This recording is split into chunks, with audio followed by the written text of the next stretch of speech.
Welcome back to my YouTube channel. In this video, I will be telling you the English language strategy, especially if you are in IC boards. So I will be telling you the English language strategy, and secondly, I will be telling you the YouTube channels that you can follow. Thirdly, I will be telling you some of the tips and don'ts. Wherever required, I will be telling you this. So let's start this video. So coming up with your first question in your question paper is essays. See, in your question paper there will be 6 essays, and among the 6 you have to choose one. So what my suggestion here will be, see, if you are comfortable with the descriptive essay, so practice it, have the like उसका format learn कर लीजिए. जो भी है आपको descriptive ऐसे पसंद है, कोई भी तरह का ऐसे पसंद है, पहले उसका फॉर्मेट देख लीजिए, फिर प्रैक्टिस करिए, ठीक है. But along with this you must have one backup option too. Like अगर आप एग्जाम में लिखने जा रहे हो और अगर आप जो डिस्क्रिप्टिव ऐसे चूज़ करके गए हो उसमें कोई ऐसा टॉपिक आ जाए जो आपको बिल्कुल भी पता नहीं है, फिर आप उसमें कैसे लिख पाओगे. लिख भी लोगे तो हो सकता है वो रेलेवेंट ना हो, तो आपके मार्क्स कट जाएँ. एंड सेकेंडली, लिख भी लोगे तो कितना लिख लोगे, क्योंकि उस पर पता तो है नहीं, तो हो सकता है 100 वर्ड्स के आगे आप नहीं लिख पाओ, फिर उसमें आपके मार्क्स रिडक्शन हो जाएंगे. सो इस केस में बेटर क्या रहेगा कि अगर आप डिस्क्रिप्टिव आपको नहीं आ रहा है तो अगर कोई और ऑप्शन आप चूज़ कर लो. सो इसके लिए यही रहेगा कि आप तो माई सजेशन हियर इज़ कि आप डिस्क्रिप्टिव तो चूज़ करो. आप कोई भी तरह का ऐसे को आप अपनी पहली प्रायोरिटी रखो, but as a backup option कोई सेकंड ऐसे का भी फॉर्मेट और प्रैक्टिस करके रखो, ताकि एग्जाम में अगर कोई ऐसा टॉपिक आ जाए जो आपको आपको नहीं पता है, थोड़ा आपके आउट ऑफ द बॉक्स हो जाए, तो आप सेकंड अपना प्लान भी एक्सिक्यूट कर सकते हो उस समय. सो ज़्यादातर if you are comfortable with descriptive, उसमें कोई out of the box topic आ गया, so you can switch to narrative at that point. उस समय आपको ऐसा नहीं होगा कि आपको नेरेटिव का फॉर्मेट नहीं आता तो कैसे लिखोगे, अगर फॉर्मेट नहीं आता तो ही मार्क्स डिडक्शन होंगे. सो माई सजेशन हियर इज़ कि आप एक प्रायोरिटी रखो और सेकेंड एक बैकअप ऑप्शन कोई भी तरह का ऐसे रख लो. And second tip here will be, in case of ऐसे the second tip here is, see, वहाँ पे क्वांटिटी दे आस्क, लाइक वहाँ पे क्वांटिटी कितनी होती है, 400 to 450 वर्ड्स. अगर आप ज़्यादा लिखेंगे, जितने ज़्यादा लिखोगे उतनी ज़्यादा गलती होने के चांसेस बढ़ेंगे, फिर वो मार्क्स डिडक्शन भी हो सकते हैं. या फिर ज़्यादा लिखेंगे तो पढ़ते भी नहीं, तो आपका टाइम वेस्ट हो जाएगा. तो यहाँ पे ये डिसएडवांटेज है ज़्यादा लिखने का, और कम लिखोगे तो मार्क्स तो वैसे भी कटने वाले हैं कम लिखने के. सी, यहाँ पे प्रॉब्लम टाइम क्वांटिटी की नहीं है, क्योंकि बच्चे 400 to 450 वर्ड्स तो लिख ही लेते हैं. यहाँ पे प्रॉब्लम है क्वालिटी की. See how quality. देखो, अगर आप 400 to 450 वर्ड्स लिख रहे हैं, बट आप जिस लेवल में लिख रहे हो वो अभी भी 4 और 5 स्टैंडर्ड के बच्चे से, मतलब आपका जो लेवल है, the level of writing is not up to the 12th grade, तब आप मार्क्स कर सकते हैं. ये लिसन, आपने सुना होगा कि लोग 400 को 40 आराम से लिखे आते हैं, बोलते हैं कि मैंने 2-3 पेज भर दिए हैं, बट स्टिल उनके मार्क्स 10, 9, 8 ही आ रहे हैं. क्यों ऐसे आते हैं? बिकॉज उनका क्वालिटी जो बोर्ड डिमांड करता है, वोकैबलरी, सिंटेक्स स्ट्रक्चर, पंचुएशन और भी बहुत चीज़ें, लैंग्वेज की एबिलिटी, वो उस लेवल तक नहीं होती जो बोर्ड डिमांड करता है. तो I will explain you this with an example. जैसे कि क्वेश्चन दिया हुआ है कि आप अपनी सिस्टर की वेडिंग में उसको पूरा डिस्क्राइब करो, ठीक है. सो यहाँ पे आप दो तरह, see, I will give you 2 approach to answer the same question. मतलब इस सेम क्वेश्चन को आंसर करने के 2 तरीके बताएंगे. So starting with the first one, when I went to the wedding I saw all my relatives, I felt so happy to see them, they were also happy. तो ये था पहला तरीका ऐसे को स्टार्ट करने का. अब सेकेंड वे क्या है? A deep sense of nostalgia and exhilaration bursted out as I stepped in the divine wedding of my sister. तो ये था दूसरा तरीका. अब आप बताइए कि दोनों में से कौन सा थोड़ा एक अप लेवल का लग रहा है. तो ऐसे ही आपको अपने लिखने की क्वालिटी को इंक्रीज, आपका एक थोड़ा लेवल होना चाहिए 12th ग्रेड के बच्चे का, ठीक है. अब हम फर्दर एक और एग्जांपल समझाते हैं आपको, ठीक है. अगर आप लिख रहे हैं वेडिंग में, the atmosphere was so good, ऐसे लिख रहे हो. Instead of writing this you can write like this, the atmosphere was waving with excitement, giggling and blessings of the elders.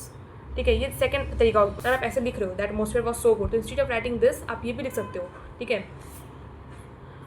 सो यहाँ पे आपको थोड़ा सा डिफरेंस कब पता चलेगा.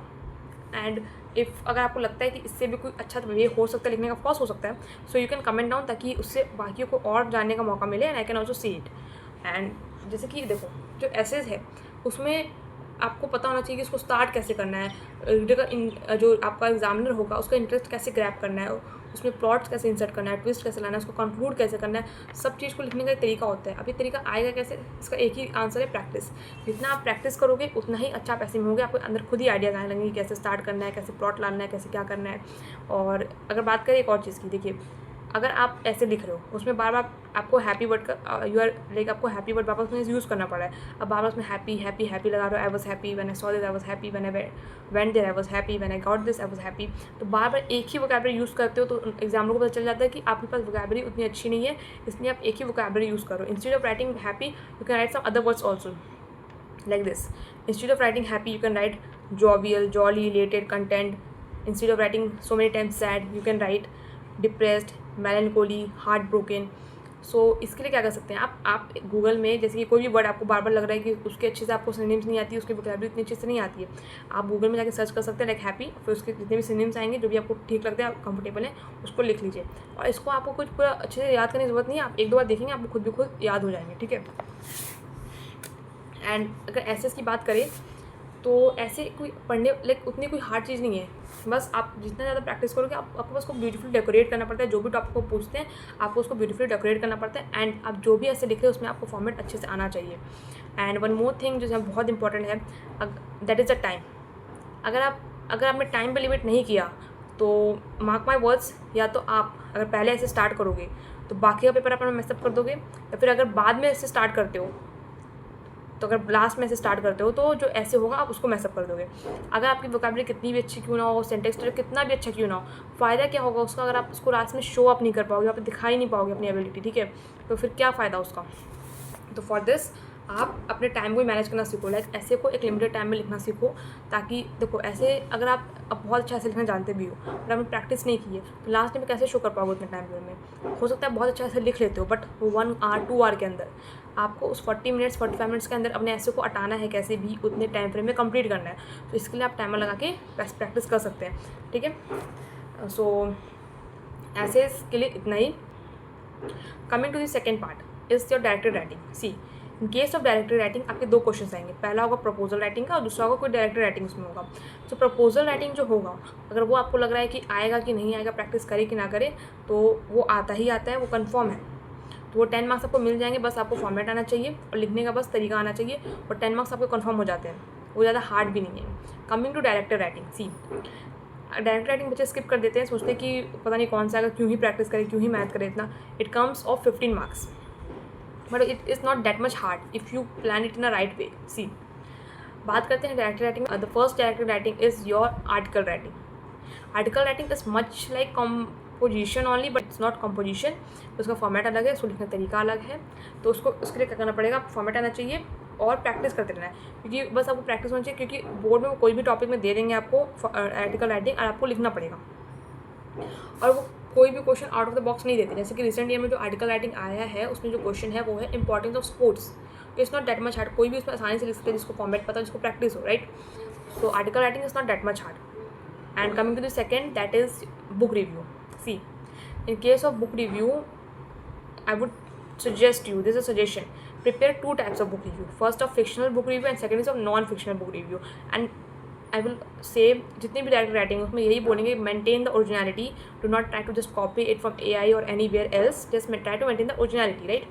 Third is a statement of purpose। See in case of statement of purpose you should know the format and वो question आपको कोई भी ऐसा नहीं दे देंगे कि आपको BSc का प्रोग्राम करना है या आपको BA का प्रोग्राम करना है इस कॉलेज में, या आपको ये करना है वो करना है, वो कोई भी क्वेश्चन अपनी मर्जी से नहीं देते, वो आपको बस ऐसा स्टेट कर देंगे कि आपको एक अंडर ग्रेजुएट प्रोग्राम करना है किसी यूनिवर्सिटी में, उसके लिए आप अपना SOP लिखिए। तो आप कोई भी SOP अपने ही जिस भी कॉपी ऑफ लैंग्वेज पेपर करते हो उसमें आप एक SOP लिख के रख सकते हैं पहले से ही, but originality, maintain the originality. And the fourth one is newspaper report. See in case of newspaper report 3 type के क्वेश्चंस बन सकते हैं। पहला आ सकता है आपको आपका रोड एक्सीडेंट में, रेलवे एक्सीडेंट्स में, लाइक दिस। सेकंड आ सकता है आपका किसी रॉबरी में, कोई भी रॉबरी हो सकता है वो। एंड थर्ड आ सकता है किसी भी कल्चरल इवेंट्स में, लाइक स्पोर्ट्स डे हो गया, एनुअल डे हो गया, ठीक है। So my suggestion will be here is कि आप पहले फॉर्मेट देख लीजिए न्यूज़पेपर रिपोर्ट का, फिर एक रोड एक्सीडेंट का, और first one is road accident, second is robbery, third is sports day and fourth is annual day. ये चारों आप अपनी कॉपी में लिख कर रख लीजिए। एंड यहाँ पे as compare to other essays यहाँ से ज़्यादा मैथ करनी पड़ती है, तो एक बार लिखने से होगा नहीं कि आप लिख लो और उसको याद करके एग्जाम में कॉपी कर दो, you need to practice it. So and if you not the one जो बार बार न्यूज़पेपर पढ़ सके या फिर नहीं पढ़ते न्यूज़पेपर, तो व्हाट यू कैन डू, आप अपने गूगल में सर्च कर सकते हो अपने रिसेंट एरिया की न्यूज़, तो वो आपको भली IISc के फॉर्मेट से न्यूज़ नहीं देंगे पर वो आपको एक न्यूज़ देंगे जिसमें वोकैबुलरी अच्छी होगी, लिखना कैसे है, कैसे बताना है कि इतने चोर थे, कैसे बताना है कि उन्होंने इन लोगों को, इतने लोगों को रेस्क्यू किया है, कैसे गवर्नमेंट ने आंसर किया है, रिस्पॉन्स दिया है, तो वो एक तरीका आपको चलता है न्यूज़पेपर रिपोर्ट पढ़ने से। तो आप ऐसे अपने फ़ोन में ही पढ़ सकते हो। बस ये देख लेना कि वो IISc के फॉर्मेट में उसको अलाइन कर लेना, it is not in the format, आप सर्च करते हैं news of my locality in the IC format, but वो IC फॉर्मेट में होगा नहीं, तो आप न्यूज़ पढ़ लेना, फिर उसको IC फॉर्मेट में अलाइन कर लेना। And the fifth one is blogs. See, इस साल से speech writing is not in the direct writing portion of for the 2027 boards exam, ठीक है। Speech writing is not there, so there is blogs. So instead of, if you're practicing speech writing, if you're someone who is doing this, speech writing is not in your syllabus, blog is included instead of that, ठीक है. So I don't have much idea in case of blogs because it is added in this year also. I did speech writing, so when I have idea or when I have any information about it, I will try to make a video on it. So बात करते हैं third part, that is your grammar. In case of grammar, there are three types of questions they ask. First is the transformation of sentences, then the phrasal verbs, and the third is the tenses. See, in case of transformation of sentences, they give you 5 questions and the questions are not that much hard. What you need to do is कि transformation of sentences के कुछ rules होते हैं जो आपको याद करने होते हैं. So try to learn these rules. And coming to the second part is your phrasal verbs. See, कहने को तो 10 questions होते हैं, but होते वो 5 ही हैं. I will try to put a screenshot here so you can able to know कि कैसे वो 10 के 5 होते हैं, क्योंकि वहाँ पे एक ही phrasal verb से 2 questions पूछते हैं, तो then it we can say that वो 5 ही होते हैं, क्योंकि एक अगर phrasal verb आपको आता है तो बाकी आप कर ही लोगे. सो फ्रेजल वर्ब्स के लिए व्हाट आई से कि आप अभी से धीरे प्रैक्टिस करते रहो, कॉन्फिडेंस अभी से करते रहो, क्योंकि एक दिन पहले के अगर आपने सोच रखा है फ्रेजल वर्ब करेंगे तो फिर वो नहीं हो पाएगा, और फ्रेजल वर्ब उतने हार्ड भी नहीं होते. In case of phrasal verbs you just keep reading phrasal verbs consistently, because in the last moment you can not remember that whole at the last moment. आपको फिर याद भी नहीं रहेगा, फिर आप कंफ्यूज होगे कि इसका ये होगा उसका वो होगा. तो अभी से धीरे करके, जैसे कि आज ब्रिंक का कर लो, कल ब्रेक का कर लो, लाइक दिस करते करते आप कर सकते हैं. And total English book is not like total English book के अलावा भी आप कर सकते हो. सी, टोटल इंग्लिश बुक में जो फ्रेजल वर्ब्स दिए हैं 11-12 के, उसमें तो पढ़ लो. और अगर इन केस आप कोई क्वेश्चन पेपर सॉल्व कर रहे हो, कोई सैम्पल पेपर सॉल्व कर रहे हो and at that time you came across some new type of phrasal verb, तो ट्राई करो कि उसको जो भी वर्ड, जैसे कि आपको न्यू वर्ड आ गया फाइट, तो फाइट पे गूगल में सर्च कर लो फ्रेजल वर्ब्स और फिर उसको भी लिख लो कॉपी में, उसको भी देख लो एक बार, ठीक है. आते हैं third question, that is your tenses. See, अगर आप कोई ऐसे जिसको टेंसेस का बेसिक भी नहीं पता कि पास्ट सिंपल प्रेजेंट होता है कि, पहले वो जान लो and after that try to solve question और टेंसेस, ठीक है. क्वेश्चन सॉल्व करो, फिर आपको क्लैरिटी उससे मिल जाएगी. Coming to the last part of the video is the comprehension. See, जो कॉम्प्रहेंशन है, the 2 don'ts that you should not do the comprehension. First is do not exactly copy the questions as it's stated there, and the second is do not use the contradictions there in the grid format that comes for 8 marks. I hope that is clear to everybody. So see, in case of comprehension, there's 2 methods to approach the comprehension. First you read the comprehension, then you solve the questions, and the second one is first you read the questions, then you come back to the comprehension. So आप जिस भी method से suitable हो, go with that method. Practice comprehension too, so आपको एक idea मिल जाता है और आपको जितना ज़्यादा आपको क्लैरिटी रहेगी, आप उतनी ही जल्दी उसको सॉल्व भी कर पाओगे, ठीक है. The YouTube teachers that you can follow, first YouTube channel is study with Sudhir and the second channel is Aryan tutorials, ठीक है.